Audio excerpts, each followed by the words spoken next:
Hello everyone, welcome my recipe channel video new day new recipe. आजको मेरो नयाँ रेसिपीमा चाहिँ छ पर्क ससेज र आलुको रेसिपी। मेरो च्यानलमा नयाँ हुनुहुन्छ र कुनै कारणले मेरो रेसिपी मन परेमा सब्सक्राइब, लाइक, कमेन्ट गरेर सपोर्ट पनि गरिदिनुहोस् होला। अब पर्क ससेजलाई लिएको छु अनि आलुलाई चाहिँ दुई भागमा यसरी काटेको छु। मसला चाहिँ टमाटर, प्याज, अदुवा, लसुनको पेस्ट बनाएर राखेको छु। अब चाहिँ 2 चम्ची तेल चाहिँ मैले पहिला चाहिँ पेनमा खराउँदैछु।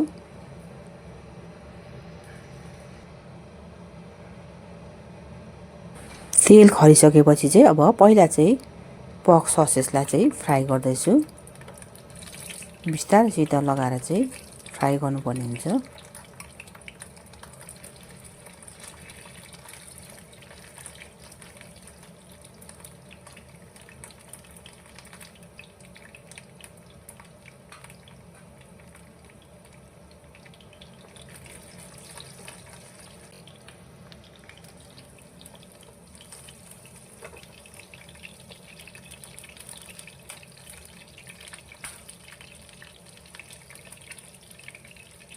ससेज चाहिँ अब पल्टाइ गोल्डन ब्राउन हुन्जेलसम्म फ्राई गरेपछि चाहिँ अब अलग्गै प्लेटमा चाहिँ निकालेर राख्दैछु।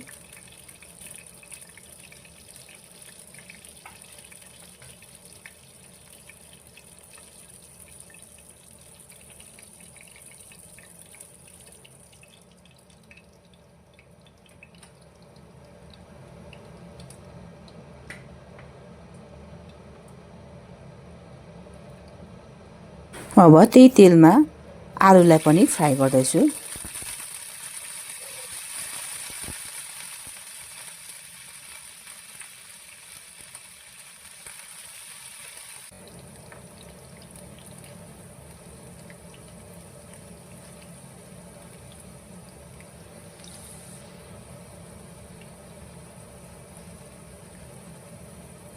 आलुलाई पनि गोल्डन ब्राउन हुन्जेलसम्म चाहिँ पल्टाइ फ्राई गरेपछि चाहिँ अलग्गै निकालेर राख्दैछु।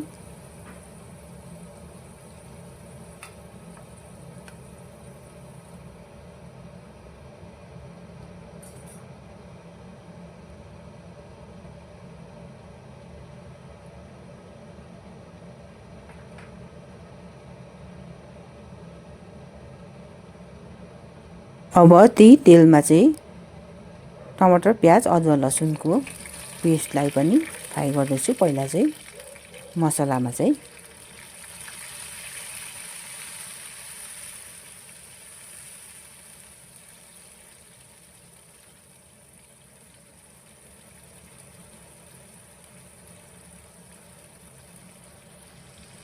दुई तीन मिनट फ्राई गरेपछि अब माथिबाट धुलो खुर्सानी र हल्दी पाउडरलाई एड गरेर अब आधी चम्ची जति गरम मसला अनि स्वादको लागि नुन पनि एड गरेर चाहिँ मजाले त्यसलाई चलाएर पकाउनु पर्ने हुन्छ।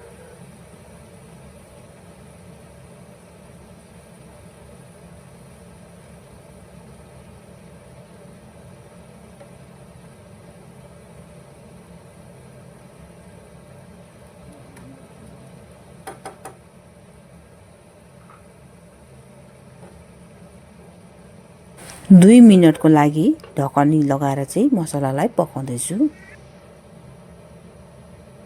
2 मिनट मसला पकाएपछि चाहिँ अब ढकनी खोलेर फेरि एकपल्ट मजाले चलाएपछि चाहिँ फ्राई गरेर राखेको आलुलाई लगाएर चाहिँ पकाउँदैछु। अब चाहिँ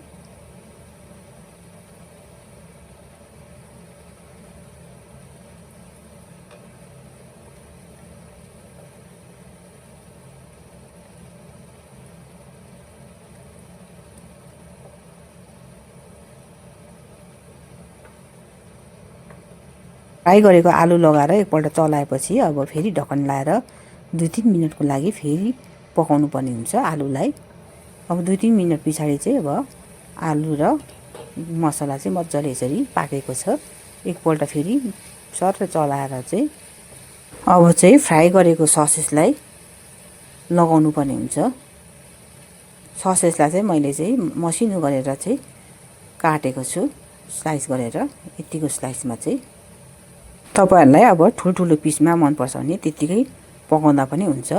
मैले चाहिँ यतिको सानो स्लाइस गरेर चाहिँ काटेर पकाउँदैछु।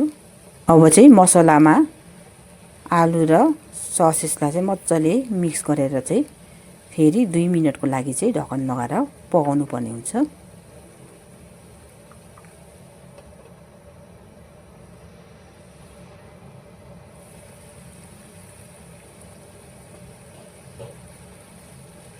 दुई मिनट पछाडि चाहिँ ससेस र आलु ग्रेभीसँग चाहिँ मजाले यसरी पाकिसकेको छ, टेस्टी। अब चाहिँ तातो तातो सर्भ गरेर आफ्नो मन परेको डिससित, भातसित, रोटीसित, जेसित खाए पनि भयो। तपाईहरूले ससेसलाई चाहिँ फ्राई गरेर त खानुभएको छ होला, तर यसरी मसलासित एकपल्ट पकाएर खानुहोस्, तपाईँहरूले खुबै मन पराउनु हुनेछ। भिडियोलाई अन्तसम्म हेरिदिनु भएकोमा तपाईँहरूलाई धेरै धेरै धन्यवाद।